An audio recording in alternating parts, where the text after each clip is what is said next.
साथियों नमस्कार। आप सभी का हमारे YouTube चैनल पर हार्दिक स्वागत और अभिनंदन है।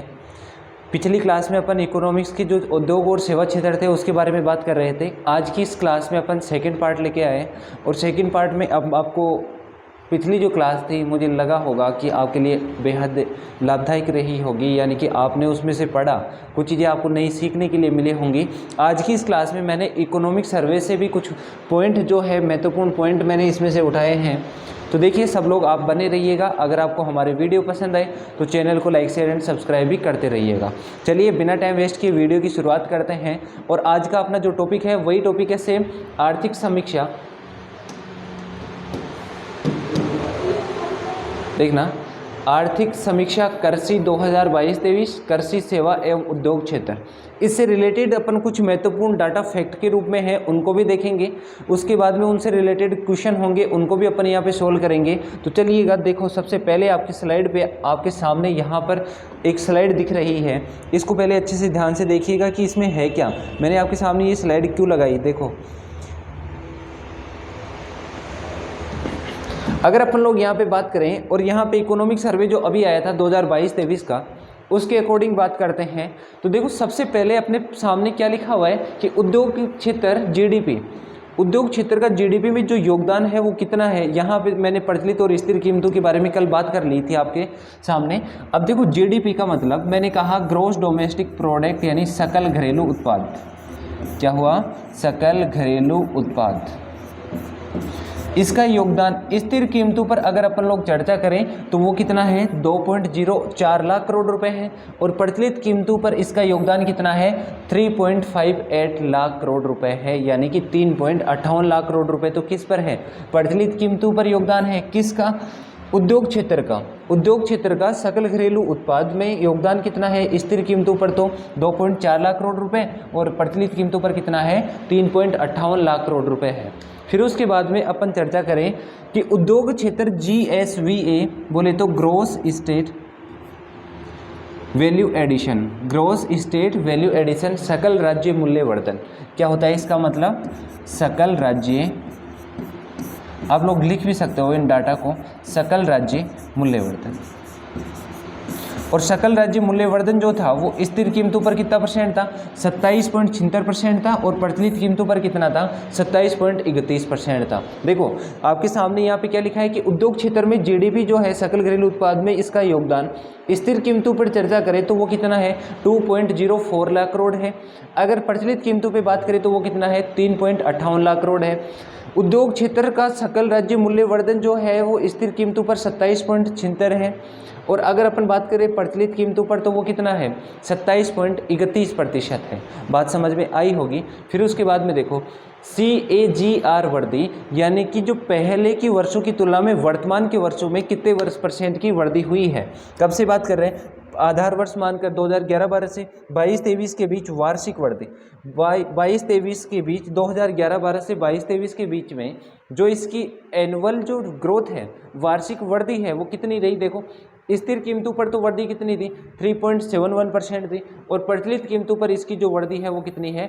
9.18%। यानी कि जो वार्षिक वृद्धि दर है 2011-12 से 22-23 के बीच में वो कितनी रही है? स्थिर कीमतों पर तो 3.71% है और प्रचलित कीमतों पर कितनी है? 9.18% है। अगर बात करें कि सकल राज्य मूल्यवर्धन में उद्योग जो है उसका योगदान स्थिर कीमतों पर तो कितना है? 27.76% है और प्रचलित कीमतों पर कितना है? 27.31%। ये जानकारी आपको अच्छे से समझ आई होगी। तो चलिए अब अपन बात करें नेक्स्ट स्लाइड में है कि उद्योग के उप क्षेत्र। उद्योग को 4 उप क्षेत्रों में बांटा गया है: विनिर्माण, निर्माण, खनन, विद्युत, गैस, जल आपूर्ति और अन्य। 4 क्षेत्र कौन कौन से? देखो अच्छे से देखो, 4 क्षेत्र कौन कौन से हैं? विनिर्माण, निर्माण, खनन, विद्युत, गैस, जलापूर्ति व अन्य। विनिर्माण क्षेत्र का प्रचलित कीमतों पर जो योगदान है वो कितना है? 41.26%। निर्माण क्षेत्र का कितना है? 32.76%। खनन क्षेत्र का कितना है? 12.60%। विद्युत, गैस, जलापूर्ति एवं अन्य का कितना है? 13.38%। अगर अपन बात करें कि ये उद्योगों के जो 4 उप क्षेत्र अपन ने बांटे, विनिर्माण, निर्माण, खनन, विद्युत, गैस और जलापूर्ति, इसमें सर्वाधिक जो वृद्धि दर है, सर्वाधिक वृद्धि दर किसमें देखी गई है, सर्वाधिक वृद्धि है विद्युत गैस व अन्य के अंदर। कितना परसेंट है? 9.16% की वृद्धि, यानी कि ये सर्वाधिक वृद्धि दर इसमें रही है। अब बात करें, देखो विनिर्माण क्षेत्र का योगदान तो कितना था, मैं यहाँ पे लिख देता हूँ पास में, 41.26%। निर्माण क्षेत्र की अगर अपन बात करें आर्थिक समीक्षा 2022-23 के अनुसार तो वो कितना है? 32.76%। खनन क्षेत्र की बात करें तो वो कितना है? 12.60%। और अगर विद्युत और गैस जलापूर्ति व अन्य की बात करें तो वो कितना है? 13.38%। और इसमें जो सर्वाधिक वृद्धि रही है वो कितना परसेंट रही है? 9.16% की इसमें क्या देखी गई है? वृद्धि इसमें देखी गई है। ये दो स्लाइड आपके लिए बहुत महत्वपूर्ण है, जिसमें से एक बार मैं फिर बता देता हूं कि उद्योग क्षेत्र में जो जीडीपी है, सकल घरेलू उत्पाद, उसका स्थिर कीमतों पर तो कितना है? 2.4 लाख करोड़ रुपए है। और अगर बात करें प्रचलित कीमतों की तो वो कितना है? 3.58 लाख करोड़ रुपए। फिर बात करें कि जीएसवी है, सकल राज्य मूल्य वर्धन, वो कितना है? 27.76% है। और उसका कितना होगा? 27.31%। अब बात करें कि वार्षिक वृद्धि दर कितना है? 3.71% तो स्थिर कीमतों पर, और प्रचलित कीमतों पर कितना है? 9.18% है। बात करें इसकी जो उप क्षेत्र है, विनिर्माण, निर्माण, खनन, विद्युत गैस और अन्य, तो देखो निर्माण विनिर्माण में तो प्रचलित कीमतों का योगदान कितना है? 41.46%। विनिर्माण का कितना है? 32.76% है। खनन का कितना है? 12.60% है। और विद्युत और जो अन्य है उसका कितना है? 13.38%, जिसके अंदर सर्वाधिक ग्रोथ देखी गई, मैक्सिमम। और ये क्या है आपके लिए? इंपॉर्टेंट है, ध्यान रखिएगा। बात समझ में आई होगी। चलिए नेक्स्ट क्वेश्चन की बात करें। नेक्स्ट क्वेश्चन है आपके सामने कि विनिर्माण के तहत कौन से क्षेत्र को सूक्ष्म उद्योग, लघु उद्योग या मध्यम उद्योग का दर्जा दिया जाता है? देखो जिसका विनिर्माण का जो है, अगर वो 25 लाख रुपए है तब तो वो किस में आ जाएगा? सूक्ष्म उद्योग में। अगर 25 लाख से 5 लाख तक है, या 5 करोड़ तक है, सॉरी, 25 लाख से 5 करोड़ तक होगा तो वो लघु में आ जाएगा। और 5 करोड़ से 10 करोड़ होगा वो किस में आ जाएगा? मध्यम में। विनिर्माण में तो 25 लाख सूक्ष्म में, 25 से 5 करोड़ आ जाएगा लघु आ जाएगा, और अगर 5 से 10 आ जाएगा वो किस में आ जाएगा? मध्यम में। सेवा क्षेत्र में 10 लाख तक की सेवा क्षेत्र होगा तो वो किस में आएगा बताओ? सेवा क्षेत्र 10 लाख तक का होगा तो सूक्ष्म में आ जाएगा। 10 से 2 करोड़ तक का होगा तो वो लघु में आ जाएगा, और 2 से 5 करोड़ होगा वो किस में आ जाएगा? मध्यम में आ जाएगा। ये जानकारी आपको समझ आई होगी। अभी इसमें थोड़ा बहुत चेंज हुआ होगा तो मैं आपको कमेंट बॉक्स में एक मैसेज छोटा सा पिन कर दूंगा, उसको देख लीजिएगा, ठीक है। अभी तक तो यही है, लेकिन अगर कोई चेंज हो गया होगा तो मैं बता दूंगा, ठीक है, घबराने की जरूरत नहीं।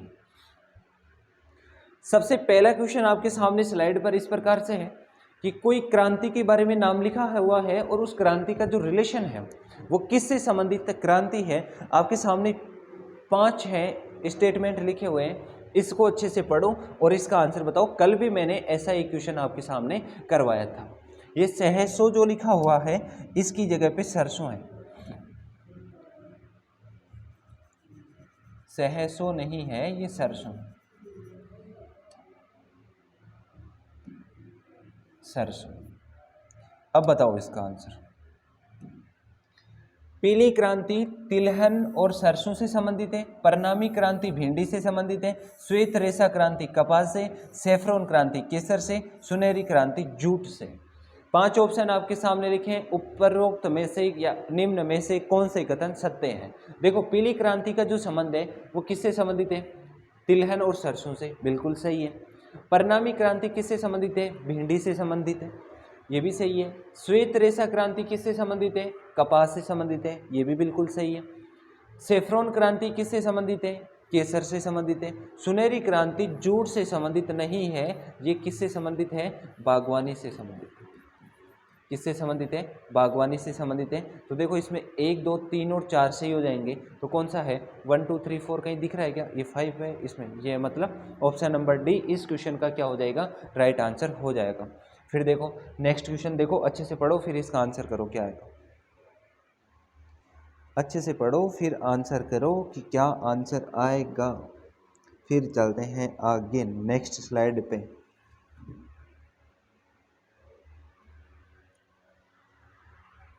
कुछ आपके सामने कथन लिखे हुए हैं और उस कथन में से देख के आपको बताना है कि कौन से कथन सही हैं। देखो सबसे पहले तो ये सही और गलत ये आपको अंडरलाइन कर लेना है क्वेश्चन जब भी आया है एग्जाम में। देखो सबसे पहला लिखा है कि नीली क्रांति का संबंध किससे है? मत्स्य पालन से है। इसकी शुरुआत 1985 से 90 के बीच में हुई थी। 7वीं पंचवर्षीय योजना के दौरान हुई थी, दौरान हुई थी। भारत में नीली क्रांति का जनक हीरालाल चौधरी व डॉक्टर अरुणा कृष्णन को माना जाता है। अगला है, मत्स्य उत्पादन में भारत विश्व में तीसरा स्थान रखता है और भारत की अर्थव्यवस्था में मत्स्य पालन कितना परसेंट है? 1.24% है। अच्छे से पढ़ो, फिर इसका आंसर बताओ। आराम से पढ़ो पहले क्वेश्चन को, फिर आंसर कमेंट करो।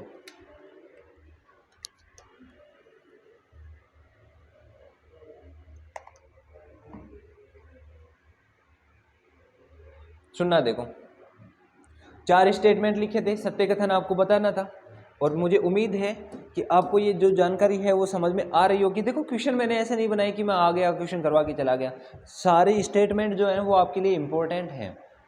सबसे पहले, नीली क्रांति का संबंध किससे है? मत्स्य पालन से। जी हाँ, बिल्कुल सही बात है कि नीली क्रांति जो है उसका संबंध किससे है? मत्स्य पालन से है। फिर बात करें कि इसकी शुरुआत कब हुई थी? 1985 से 90 के बीच, बिल्कुल सही। दूसरी बात ये आ गई कि नीली क्रांति का संबंध मत्स्य उत्पादन, मछली उत्पादन से है। 1985 से 1990 के बीच में इसकी क्या हुई? शुरुआत हुई थी। कौन सी पंचवर्षीय योजना के दौरान हुई? 7वीं पंचवर्षीय योजना के दौरान हुई। 3 बात ये नीली क्रांति से संबंधित आ गई। नीली क्रांति मत्स्य उत्पादन से, शुरुआत 1985 से 90 के बीच, और कौन सी पंचवर्षीय योजना के दौरान हुई थी? 7वीं पंचवर्षीय योजना के दौरान। और जो ये नीली क्रांति है इसका जनक किसको मानते हैं? हीरालाल चौधरी और डॉक्टर अरुणा कृष्णन को माना जाता है। बिल्कुल सही बात है। किस किस को मानते हैं? हीरालाल चौधरी और डॉक्टर अरुणा कृष्णन को माना जाता है। चौथा पॉइंट ये आ गया। अगला है, मत्स्य उत्पादन में भारत विश्व में तीसरे स्थान पर है। जी नहीं, ये गलत स्टेटमेंट हो गया। ये तीसरे स्थान पर नहीं है। कौन से स्थान पर है? दूसरे स्थान पर। कौन से स्थान पर है? दूसरे स्थान पर। फिर आगे देखो, भारत की अर्थव्यवस्था में मत्स्य पालन का योगदान 1.24 है। बिल्कुल सही बात है कि मत्स्य में योगदान जो है वो कितना है? 1.24 है। देखो, भारत में नीली क्रांति मत्स्य उत्पादन से संबंधित शुरुआत कब हुई? 1985 से 90 के दशक में हुई। बात करें कि ये शुरुआत जो है वो कौन सी पंचवर्षीय योजना के दौरान हुई थी? आप कहोगे सर 7वीं पंचवर्षीय योजना के दौरान। इसका जनक किसको मानते हैं? हीरालाल चौधरी और डॉक्टर अरुणा कृष्णन को मानते हैं। फिर बात करें कि विश्व में मत्स्य उत्पादन में भारत का स्थान कौन सा है? सेकंड स्थान है। योगदान कितना है? 1.24% है। देखिए, एक क्वेश्चन के साथ में 7 से 8 क्वेश्चन अपने यहाँ पे क्लियर हो रहे हैं। आपको अगर हमारा वीडियो पसंद आ रहा है तो चैनल को लाइक शेयर एंड सब्सक्राइब जरूर करें। देखो, 1, 3, 1, 2 और 4 किस में सही है? 1, 2 और 4, ये तो ऑप्शन में मिस्टेक हो गई है। देखो, एक ऑप्शन और ऐड कर देता हूँ मैं यहाँ पे, 1, 2 और 4, ये सही। कौन सा सही हो जाएगा? ये ऑप्शन इस क्वेश्चन का क्या है? बिल्कुल राइट आंसर है। अगला क्वेश्चन देखो, अगला क्वेश्चन पढ़ो और इसका आंसर बताओ। मैंने पहले भी बताया था आप लोगों को। तब तक मैं पानी भी लेता हूँ।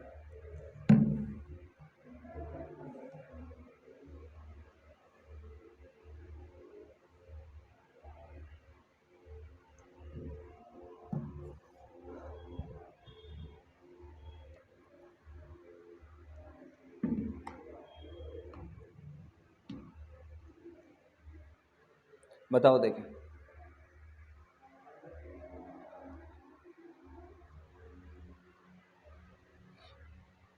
ये है कि भारत में हरित क्रांति की शुरुआत कब हुई थी? 1966 से 67 के मध्य, 1966 से 67 के मध्य में हुई थी। तब राष्ट्रपति कौन थे? 1966-67 में भारत के राष्ट्रपति कौन थे? बताओ देख। क्या इंदिरा गांधी थी, MP सिंह थे, S राधाकृष्णन थे या C सुब्रमण्यम थे? देखो, जब 1996 से 67 की बात करते हैं तो कृषि मंत्री तो कौन थे? C सुब्रमण्यम। ये तो क्या थे? कृषि मंत्री। कृषि मंत्री कौन थे? 1966-67 में जब भारत में हरित क्रांति की शुरुआत हुई थी तब C सुब्रमण्यम कृषि मंत्री थे। S राधाकृष्णन कौन थे? राष्ट्रपति थे। डॉक्टर सर्वपल्ली राधाकृष्णन, जिनके वो मनाया जाता है शिक्षक दिवस 5 सितंबर को। इंदिरा गांधी कौन थी? उस समय प्रधानमंत्री। और भारत में हरित क्रांति के जनक कौन थे? एमपी सिंह। बात समझ में आई? भारत में हरित क्रांति के नायक, सॉरी जनक नहीं, नायक के नाम से जानते हैं। भारत में हरित क्रांति के नायक कौन थे? एमपी सिंह थे। ये 5 क्वेश्चन आपके सामने मैंने इस स्लाइड में जो है चारों ऑप्शन को एक्सप्लेन कर दिया अच्छे से कि भारत में हरित क्रांति की शुरुआत हुई थी तब राष्ट्रपति कौन थे। देखो हरित क्रांति की शुरुआत कब हुई? 66-67 में हुई थी। उस टाइम पे राष्ट्रपति कौन थे?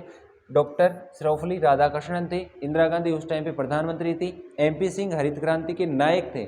एमपी सिंह हरित क्रांति के नायक थे। श्री सुब्रमण्यम 1967-66 उस टाइम पे कृषि मंत्री थे। तो इसका सही आंसर कौन सा हो जाएगा? Option number 3। अगला क्वेश्चन है, भारतीय औद्योगिक विकास bank, Indian development IDBI, Indian development bank for industries, यानी कि उद्योगों के लिए विकास के जो बैंक है, के संबंध में असत्य कथन का चयन कीजिए। के संबंध में असत्य कथन का चयन कीजिए। अब आपके सामने ऑप्शन लिखे हैं, अच्छे से इनको पढ़ो। भारतीय औद्योगिक विकास बैंक IDBI की स्थापना 1 जुलाई 1964 को हुई थी। जी हाँ, बिल्कुल सही बात है कि भारत में IDBI की जो स्थापना हुई थी वो कब हुई थी? 1 जुलाई 1964 को हुई। कब हुई? 1 जुलाई 1964। एक बात तो ये। अगला है, भारतीय औद्योगिक विकास बैंक को 2004 में वाणिज्य विकास का दर्जा मिला। जी हाँ, बिल्कुल सही बात है कि भारतीय जो औद्योगिक विकास बैंक था इसको 2004 में किसका दर्जा मिला था? वाणिज्य बैंक का। फिर बाद में वापस ले लिया था, वो अलग बात है। ये कथन भी बिल्कुल सत्य कथन है। भारतीय औद्योगिक विकास बैंक उद्योगों के विकास के लिए वित्तीय सहायता या वित्तीय सुविधा, अवसंरचना विकास को प्रोत्साहित करना, प्रशिक्षण सुविधा उपलब्ध करवाने का कार्य करता है। जी हाँ, बिल्कुल सही स्टेटमेंट है कि भारतीय जो IDBI है, भारतीय development, Indian development bank of industries, ये इसकी स्थापना तो कब हुई? 1 जुलाई 1964 को हुई। 2004 में इसको वाणिज्य बैंक का दर्जा मिला, जो बाद में वापस भी ले लिया गया था। फिर उसके बाद में बात करें कि ये क्या है? ये उद्योगों के विकास के लिए वित्तीय सहायता देता है, अवसंरचना विकास को बढ़ावा देता है, प्रशिक्षण सुविधाएं उपलब्ध करवाने का कार्य करता है। तो बताओ इसमें से कौन सा हो जाएगा? सारे कथन सही है। ऑप्शन डी है, उपरोक्त में से कोई नहीं। तो ये सही आंसर हो जाएगा कि असत्य कथन है ना, इसमें से कोई भी नहीं है। देख लो, एक क्वेश्चन के साथ में कितने क्वेश्चन क्लियर हो गए। IDBI की स्थापना तो 1 जुलाई 1964 को हुई। फिर उसके बाद में बात करें कि इसको वाणिज्य विकास बैंक का दर्जा कब मिला था? इसको वाणिज्य विकास का दर्जा मिला था 2004 में। फिर बात करें कि इसका काम क्या है, ये क्या करता है? उद्योगों के विकास के लिए वित्तीय सहायता उपलब्ध करवाता है तथा अवसंरचना के लिए भी क्या करता है? वित्तीय सहायता उपलब्ध करवाता है। ये बात आपको जब मुझे उम्मीद है कि अच्छे से समझ में आई होगी। लेकिन है ना, एक बात ध्यान रखना, वर्तमान में जो IDBI है इसका निजीकरण किया जा चुका है, यानी कि इसका क्या हो गया? प्राइवेटाइजेशन हो गया। इस बैंक का क्या हो गया? निजीकरण। समझ में आ रहा है क्या? कमेंट करके बताओ तो सही। सब लोगों को शेयर करो एक बार। ऐसे क्या देख रहे हो? मज़ा नहीं आ रहा? सबको शेयर करो जल्दी से, क्लास को सबको शेयर करो। अच्छे क्वेश्चन लगे तो कमेंट करके ज़रूर बताओ, और कमेंट बॉक्स में भी कमेंट करोगे, लाइक करोगे, वीडियो को शेयर करोगे, सब लोगों के पास में पहुंचाओगे। देखो, ये मैं ये नहीं कह रहा कि आप मेरे लिए आओ, मेरे लिए नहीं, आप अपने लिए तो देख लो वीडियो कितना। मैंने देखो, जैसे ये वाला IDBI के बारे में मैंने ये सारी चीज़ बता दी। कुछ भी मत देखना, एग्जाम देना, अगर क्वेश्चन आएगा तो इससे बाहर नहीं आएगा। क्या है? IDBI 1 जुलाई 1964 को इसकी स्थापना, 2004 में इसका निजीकरण कर दिया। फिर इसका निजीकरण 2004 में इसको वाणिज्य बैंक का दर्जा दिया गया। वर्तमान में क्या कर दिया? इसका प्राइवेटाइजेशन कर दिया। इसके कार्य क्या है? उद्योगों के विकास के लिए वित्तीय सहायता, अवसंरचना विकास और प्रोत्साहन करना, प्रशिक्षण सुविधा उपलब्ध करवाने का कार्य करता है। ऑप्शन नंबर डी, यानी कि इसमें से कोई भी कथन गलत नहीं है, सारे कथन सही है। अगला देखो और इसका आंसर बताओ।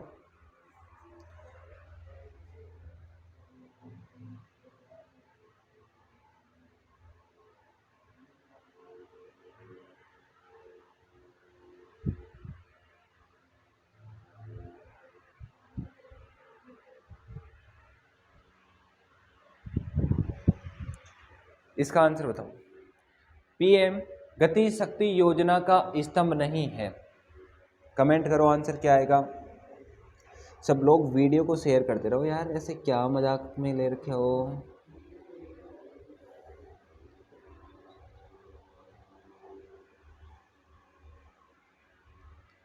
पीएम गति शक्ति योजना, इसकी घोषणा भी बजट 2022-23 में हुई थी।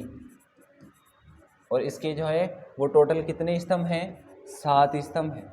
और 7 में से देखो 4 लिखे हैं, लेकिन 3 आपके सामने लिखे हैं, 4 लिखे हुए नहीं है। अब इनमें से कौन सा है वो आप बता दो।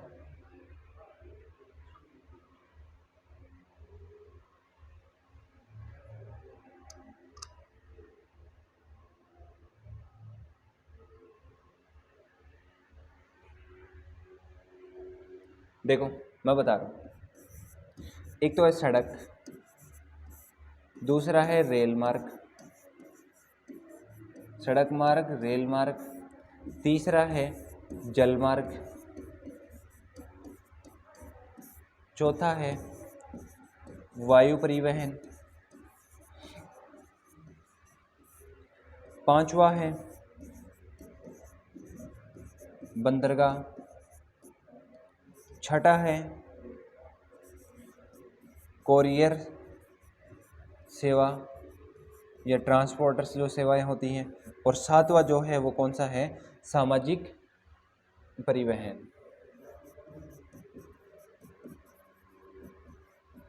सामाजिक परिवहन, सॉरी क्या हुआ?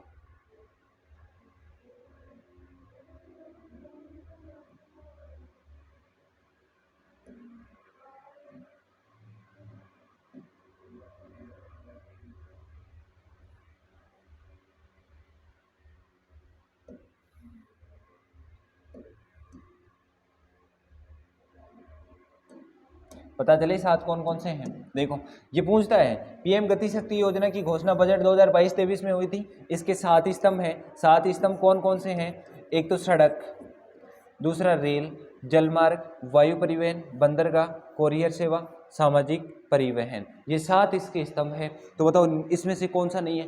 देखो बंदरगाह भी है, कोरियर सेवा भी शामिल है, सामुदायिक परिवहन भी शामिल है, और इसमें कौन सा शामिल नहीं आएगा? अस्पताल जो है वो इसके अंदर शामिल नहीं होगा। इसका मतलब इस क्वेश्चन का करेक्ट आंसर कौन सा हो जाएगा? ऑप्शन नंबर 4, ये इस क्वेश्चन का क्या हो जाएगा? राइट आंसर हो जाएगा।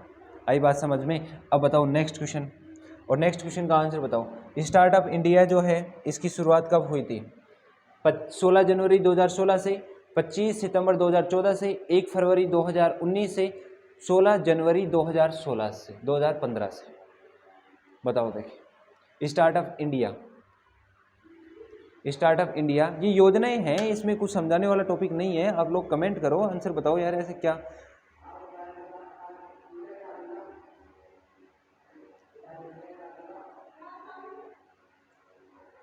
बताओ टैक्स में कमी करना, उसको छूट वगैरह देने के लिए स्टार्टअप योजना लाई गई थी ना। अपन डिटेल में बात करेंगे जब इसकी विस्तृत व्याख्या से अपन पढ़ेंगे तब। तो बताओ इसकी जो प्रारंभ हुआ था ये कब हुआ था? 16 जनवरी 2016 से इसका प्रारंभ हुआ था। Option number A right answer. अगला क्वेश्चन देखो,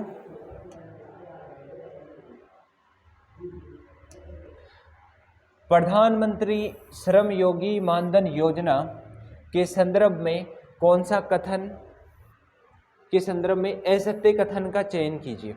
आपको इसमें से 4 कथन लिखे हैं, इसमें से देख के बताना है कि कौन सा कथन गलत है। तो देखो मैं प्रधानमंत्री श्रम योगी मानधन योजना के बारे में आपको जानकारी दूं। यहाँ पे इस योजना की शुरुआत की अगर अपन बात करें तो इसकी शुरुआत हुई थी 1 फरवरी 2019 को। सबसे पहला तो यही ध्यान रखना कि प्रधानमंत्री श्रम योगी मानधन योजना का जो शुभारंभ है वो कब हुआ था? 2019 को हुआ था, 1 फरवरी 2019 को हुआ था। इसमें क्या होता है कि इसकी योजना के तहत प्रीमियम की जो राशि होती है वो 55 रुपये से 200 रुपये प्रति माह होती है। दूसरा पॉइंट क्या है कि प्रीमियम राशि, किसकी बात करें? प्रीमियम राशि कितनी है? प्रीमियम राशि है इसकी 55 रुपये से लेके 200 रुपये तक, 200 रुपये प्रति माह। और इसमें क्या होता है कि जब व्यक्ति 60 वर्ष की आयु पूर्ण कर लेता है, 60 वर्ष पूर्ण करने पर प्रति माह उस व्यक्ति को 3,000 रुपये की पेंशन दी जाती है। ये पेंशन दी जाती है किसको? देखो सबसे पहले ये पॉइंट को देखो पहले अच्छे से और फिर पढ़ो क्वेश्चन को, और अब आंसर बता दो। प्रधानमंत्री श्रम योगी मानधन योजना है क्या? मैंने बता दिया कि प्रधानमंत्री श्रम योगी मानधन योजना की जो शुरुआत है वो तो कब हुई थी? 1 फरवरी 2019 को हुई थी। जी हाँ बिल्कुल सही है, 1 फरवरी 2019 को। प्रीमियम राशि 55 से 200 रुपये प्रतिमाह, 60 वर्ष पूरे होने पर 3,000 रुपये की प्रतिमाह क्या दी जाती है? पेंशन। तो देखो प्रधानमंत्री श्रम योगी मानधन योजना की शुरुआत 1 फरवरी 2019 को हुई, बिल्कुल सही है। प्रधानमंत्री श्रम योगी मानधन योजना की प्रीमियम राशि 55 से 200 रुपये है, ये कथन भी बिल्कुल सत्य है। प्रधानमंत्री श्रम योगी मानधन योजना के तहत 60 वर्ष की आयु पूर्ण होने पर प्रतिमाह कितने रुपए? 3,000 रुपये की ये पेंशन, ये क्या लिख दिया, क्या दी जाती है? पेंशन दी जाती है। कितने रुपए की?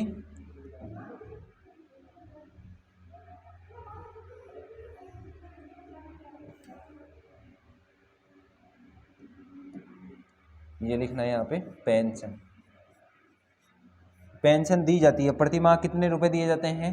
3,000 रुपये। ये भी सही है। इसका मतलब उपरोक्त में से कोई कथन गलत है क्या? एक भी कथन गलत नहीं है। आपको हमारे क्वेश्चन अच्छे लग रहे हैं ना, तो वीडियो को शेयर करो, ज़्यादा से ज़्यादा लोगों तक पहुँचाओ इसको। अगला देखो, नेक्स्ट क्वेश्चन पढ़ो कि नाबार्ड के बारे में निम्नलिखित में से कौन सा कथन असत्य है? और इसके बारे में मैंने कल भी आप लोगों को बताया था। असत्य कथन कौन सा है ये बताना है। बताओ नाबार्ड के बारे में असत्य कथन कौन सा है? अब कल की अपन क्लास में अपन इसके बारे में बात कर लिए थे, स्थापना कब हुई थी, वो सब अपन चीज़ें पढ़ लिए थे। अब देखो नाबार्ड की अगर अपन बात करें तो नाबार्ड एक्ट के तहत, नाबार्ड एक्ट के तहत इसकी स्थापना हुई थी। और एक्ट जो बनाया गया था वो कौन सी समिति की सिफारिश पर बनाया था? शिवरमन समिति की सिफारिश पर। किसकी समिति की सिफारिश पर? शिवरमन समिति की सिफारिश पर। और इस शिवरतन समिति की सिफारिश पर ही क्या की गई थी? नाबार्ड की स्थापना। और इसमें जो भारत सरकार है, भारत सरकार का जो भूमिका होती है वो 99% होती है। और जो आरबीआई होता है, आरबीआई की भूमिका कितनी होती है? 1% होती है। कितनी होती है? 1% होती है। अब आरबीआई केसीसी की सुविधा सुनिश्चित करती है। ये क्या करती है? केसीसी की सुविधा सुनिश्चित करती है। और जो इसका मुख्यालय मैंने कल आपको बताया था कि नाबार्ड का जो हेडक्वार्टर है वो कहाँ पर है? मुंबई में है। और नाबार्ड का काम क्या होता है? कृषि हेतु ऋण सुविधाएं मुहैया करवाना या उपलब्ध करवाना। बताओ देखिए कि नाबार्ड के बारे में कौन सा कथन है? नाबार्ड की स्थापना शिवरमन समिति की सिफारिश पर हुई थी। जी हाँ बिल्कुल सही है, ये कथन तो बिल्कुल सही है। इसमें भारत सरकार की भूमिका 1%, गलत। देखो उसमें मैंने कितना लिखा है? भारत सरकार 99%, आरबीआई की भूमिका 1%। आरबीआई केसीसी की सुविधा सुनिश्चित करती है, बिल्कुल सही है। और नाबार्ड का मुख्यालय कहाँ पर है? मुंबई में है। ये कथन भी बिल्कुल सत्य है। ये बोला असत्य कथन कौन सा है, तो कौन सा हो जाएगा? ऑप्शन नंबर बी इस क्वेश्चन का रॉन्ग आंसर हो जाएगा, गलत आंसर हो जाएगा। आगे देखो, मुद्रा बैंक, मुद्रा बैंक के संबंध में असत्य कथन आपको बताना है। पहले आराम से क्वेश्चन को पढ़ो और फिर उसके बाद में आंसर कमेंट करो। अच्छे से पढ़ो, आराम से देखो क्या क्या लिखा हुआ है कि मुद्रा बैंक जो है इसकी स्थापना 2015 में हुई थी। इसके तहत पूंजी 20,000 करोड़ रुपए है। इसका कार्य सूक्ष्म क्षेत्र की इकाइयों को ऋण सुविधा उपलब्ध करवाने वाले संगठनों को वित्तीय सहायता उपलब्ध करवाना है, या उपरोक्त में से कोई भी नहीं है। असत्य कथन पूछ रहे हैं। तो देखो सबसे पहले अपन मुद्रा बैंक की बात करें तो इसकी स्थापना कब हुई थी? अप्रैल 2015 में हुई थी। सबसे पहला ध्यान रखना, मुद्रा बैंक की स्थापना कब हुई? अप्रैल 2015 में। इसके तहत जो पूंजी है वो कितने करोड़ रुपए है? 20,000 करोड़ रुपए, 20,000 करोड़ रुपए है। और ये क्या करता है कि जो सूक्ष्म छोटी जो इकाइयां होती हैं उन इकाइयों को अपने उद्योगों को प्रोत्साहन करने के लिए, बढ़ाने के लिए क्या करती है? ऋण सुविधाएं उपलब्ध करवाती है। तो इसमें से एक भी कथन गलत नहीं है। तो ऑप्शन नंबर क्या हो जाएगा इसका? डी करेक्ट आंसर हो जाएगा। अब देखो, औद्योगिक उत्पादन सूचकांक से संबंधित असत्य कथन का चयन कीजिए। औद्योगिक उत्पादन सूचकांक से संबंधित असत्य कथन बताना है। इससे पहले इसको देखो, आईआईपी लिखा है औद्योगिक सूचकांक, उत्पादक सूचकांक। इसका जो आधार होता है ये मासिक आधार पर जारी किया जाता है। सबसे पहला तो ये कि आईआईपी का जो आधार मतलब कब जारी किया जाता है, ये मासिक आधार पर जारी होता है एक। दूसरी बात है कि इसके लिए जो आधार वर्ष काम में लेते हैं, आधार वर्ष कौन सा होता है, 2011 2012, ये हो गया। जारी करने वाली संस्था कौन सी है, CSO है। और इसके 3 समूह हैं। देखो इसमें आईआईपी को जो है मासिक आधार पे जारी किया जाता है और इसका जो आधार वर्ष काम में लिया जाता है वो कौन सा है, 2011-12 है।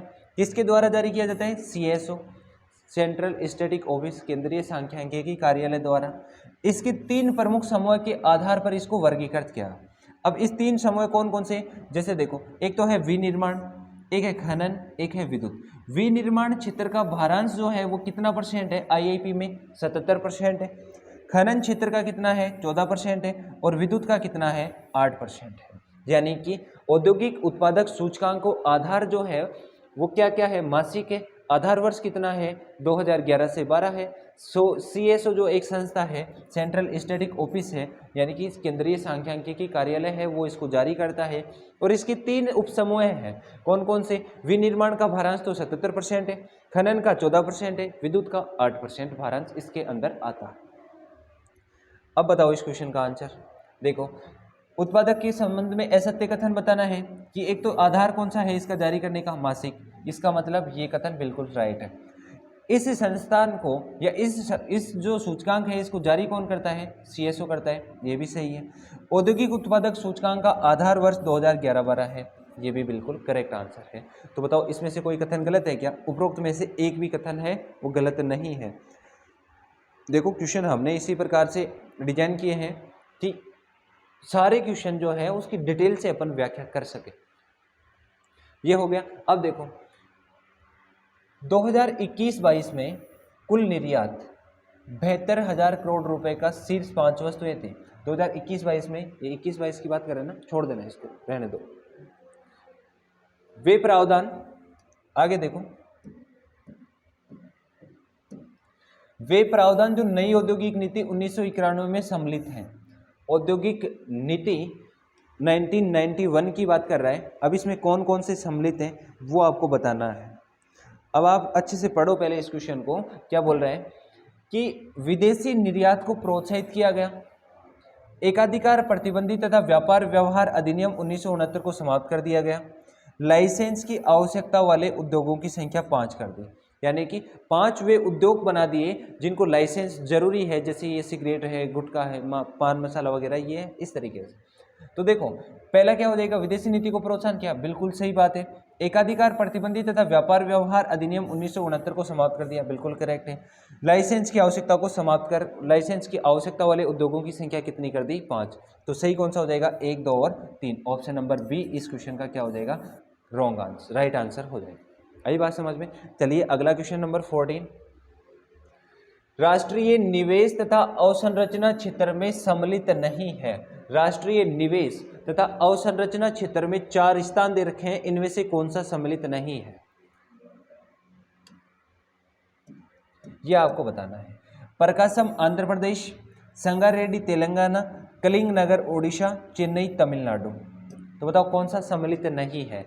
राष्ट्रीय निवेश तथा अवसंरचना क्षेत्र के अंतर्गत ये ऊपर वाले जो 3 स्थान हैं ये तो सम्मिलित है, लेकिन चेन्नई जो है वो सम्मिलित नहीं है। प्रकाशम आंध्र प्रदेश, संगारेड्डी तेलंगाना, कलिंगनगर ओडिशा, ये तीनों स्थान इसके अंदर क्या है, सम्मिलित है। अगला पढ़ो क्वेश्चन क्या है, और इसमें क्या बताना है कि असत्य कथन बताना है। असत्य कथन पहला लिखा है, देश में पहला पूर्ण जैविक राज्य कौन सा है, सिक्किम। और कब से लागू हुआ था, कब से बना, कब बना, ये लागू हुआ था 1956 से लागू। राज्य का पहला जैविक गांव दादिया जयपुर, बिल्कुल सही है कि जो दादिया गांव जयपुर का है वो राजस्थान राज्य का पहला गांव है जो कैसा है, जैविक खेती को अपनाने वाला है। राजस्थान का पहला जैविक जिला डूंगरपुर है। जी हाँ, बिल्कुल सही बात है कि राजस्थान का पहला जो जैविक जिला है वो कौन सा है, डूंगरपुर।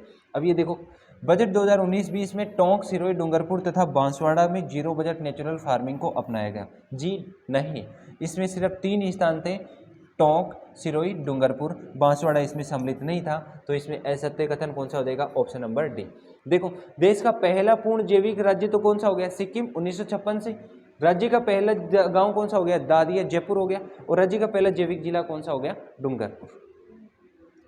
अगला है कुछ महत्वपूर्ण संस्थाएं हैं और उस संस्थाओं में सबसे पहली जो अपनी संस्था है वो कौन सी है? देखो रिको है। अब रिको के बारे में कुछ स्टेटमेंट आपके सामने अच्छे से दे रखे हैं, इनको अच्छे से पढ़ो। और ये अपन बात करें कि रिको भारत में के औद्योगिक विकास को गति देने वाली शीर्ष संस्था, यानी कि भारत के अंदर उद्योगों को बढ़ावा देने वाली संस्था कौन सी है? रिको है। बिल्कुल सही बात है, मैं मान गया कि आपकी बात की रिको है। इसकी स्थापना कब हुई थी? रिको की स्थापना 1980 में हुई थी। और ये क्या करती है? ऋण सुविधा एवं तकनीकी सहायता उपलब्ध करवाती है। क्या है इसका काम प्रमुख? ऋण सहायता एवं तकनीकी सुविधा क्या करती है? उपलब्ध करवाने का कार्य करती है। रिको द्वारा विकसित, रिको ने किस किस का डेवलपमेंट किया है वो चीज अपने को यहाँ पे देखनी है। देखो क्या है रिको द्वारा विकसित, क्या तीन जो स्थान प्रमुख हैं उनकी बात करेंगे यहाँ पे। Agro food park, agro food park की संख्या कितनी? 4। कहाँ कहाँ पर है? बोरानाड़ा जोधपुर में, कोटा, अलवर, श्री गंगानगर। कहाँ कहाँ पर आ जाएगा एग्रो फूड पार्क, जिसका डेवलपमेंट किसने किया? रिको ने। कहाँ कहाँ पर किया? बोरानाड़ा जोधपुर में, कोटा में, अलवर में और श्री गंगानगर में। बिल्कुल सही। अगला है तिवरी जोधपुर में कृषि एवं खाद्य प्रशिक्षण क्षेत्र। बिल्कुल सही है। खाद्य और प्रशिक्षण क्षेत्र, कृषि एवं खाद्य प्रसंस्करण क्षेत्र जो है वो कहाँ पर खोला गया? तिवरी जोधपुर में। जापानी क्षेत्र जोन कहाँ कहाँ पर? निमराना अलवर में। इसके अतिरिक्त घिलोड़ औद्योगिक क्षेत्र ये आ गया। फिर इसके बाद में आता है सेज जेम्स एंड ज्वेलरी, कहाँ पर है? सीतापुरा जयपुर में। और महिंद्रा वर्ल्ड सिटी कहाँ पर है? जयपुर में। ये रिको द्वारा स्थापित कुछ महत्वपूर्ण, रिको ने इनका क्या किया है? डेवलपमेंट किया है।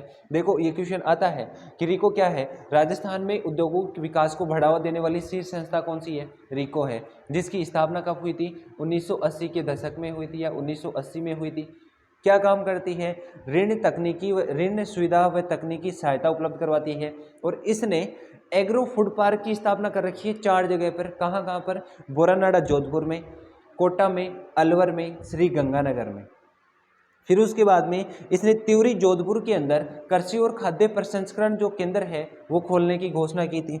जापानी क्षेत्र जोन के तहत निमराना अलवर में, इसके अलावा घिलोड़ औद्योगिक क्षेत्र। फिर आता है सेज, सेज में जेम्स एंड ज्वेलरी पार्क कहाँ पर है? सीतापुरा जयपुर में। और महिंद्रा वर्ल्ड सिटी कहाँ हो गई? जयपुर होगा। नेक्स्ट देखो अगला दे रखा है आपको राजसिको। अगला है राजसिको, राजस्थान लघु उद्योग निगम लिमिटेड, इसकी स्थापना, ये राजसिको का पूरा नाम है RAG, Rajasthan small industrial corporation and organisation, जो इसका निगम ऑफिस जो है वो। राजसिको की अगर पूरा नाम भी ध्यान रखना आप, राजस्थान लघु उद्योग निगम लिमिटेड। फिर बात करें कि राजसिको की जो है वो स्थापना कब हुई थी? जून 1961 में इसकी स्थापना हुई। किसकी? राजसिको की स्थापना कब हुई थी? जून 1961 में हुई। फिर बात है लघु उद्योगों को ऋण विपणन सहायता कौन सी संस्था देती है? छोटे उद्योगों को ऋण सहायता उपलब्ध करवाने वाली संस्था कौन सी है? लघु उद्योगों को, मतलब सूक्ष्म से बड़े जो है उनको। जयपुर, भीलवाड़ा व जोधपुर में शुष्क बंदरगाह। और अभी जो आर्थिक बजट में हो गया था, बजट में घोषणा हुई थी कहाँ पर? पचपदरा और ये बीकानेर और पचपदरा बाड़मेर में। 2 जगह 2 शुष्क बंदरगाह और खोले जाएंगे। कहाँ कहाँ पर? बीकानेर, पचपदरा, बाड़मेर में। बीकानेर में, पचपदरा, बाड़मेर में। जयपुर, उदयपुर, दिल्ली, कोलकाता में राजस्थली। और एयर कार्गो कॉम्प्लेक्स कहाँ पर है? सांगानेर, जयपुर में। और बजट में एक और घोषणा कर दिया, कब? 2000 अभी जो 23 का बजट आया था उसके अंदर, कि कहाँ पर खोला जाएगा? एक उदयपुर के अंदर। विश्वकर्मा MSME टावर कहाँ पर है? जयपुर के अंदर। तो देखो एक बार मैं फिर बता देता हूँ, रिको से संबंधित है कि राजस्थान के औद्योगिक विकास को बढ़ावा देने वाली शीर्ष संस्था कौन सी है? रिको है। रिको की स्थापना कब हुई थी? 1980 के दशक में हुई थी। ऋण सुविधा एवं तकनीकी सहायता, ऋण सुविधा एवं तकनीकी सहायता उपलब्ध करवाती है कौन? रिको। रिको द्वारा विकसित एग्रो फूड पार्क 4 जगह पर है। कहाँ कहाँ पर? बोरानाड़ा जोधपुर में, कोटा में, अलवर में, श्री गंगानगर में। दूसरा तिवरी जोधपुर में क्या है? कृषि एवं खाद्य प्रसंस्करण क्षेत्र। कहाँ पर है? तिवरी जोधपुर के अंदर है। फिर बात करें थर्ड, जापानी क्षेत्र या जोन निमराना अलवर में, इसके अतिरिक्त घिलोड़ औद्योगिक क्षेत्र आ गया। सेज, जेम्स एंड ज्वेलरी कहाँ पर है, सीतापुरा जयपुर में, महेंद्रा वर्ल्ड सिटी जयपुर के अंदर आ जाएगा। नेक्स्ट देखो राजसिको, राजसिको के बारे में पढ़ना, क्या लिखा है। राजसिको जो है इसका पूरा नाम क्या है, राजस्थान लघु उद्योग निगम लिमिटेड है, और इसकी स्थापना के बारे में बात करें तो वो कब हुई थी, 1961 में हुई। इसके तहत देखो यहाँ पे मैंने दो चीजें अभी बजट में घोषणा हुई थी उसके बारे में मैंने बता दिया कि उदयपुर के अंदर तो क्या है, एयर कार्गो कॉम्प्लेक्स जो कहाँ पर है, उदयपुर के अंदर खोला जाएगा, और जो शुष्क बंदरगाह है वो बीकानेर तथा पचपदरा बाड़मेर के अंदर खोला जाएगा। तो ये आज के कुछ महत्वपूर्ण क्वेश्चन थे, क्वेश्चन भी अपन ने देखे, और इसके बारे में थोड़ी बहुत जो डिटेल थी अभी आर्थिक समीक्षा में आई थी उसके बारे में भी अपन यहाँ पे देखे। अब कल की क्लास में इसी टॉपिक को आगे कंटिन्यू करेंगे। अगर आपको हमारा वीडियो पसंद आए तो चैनल को लाइक शेयर एंड सब्सक्राइब जरूर करें। धन्यवाद।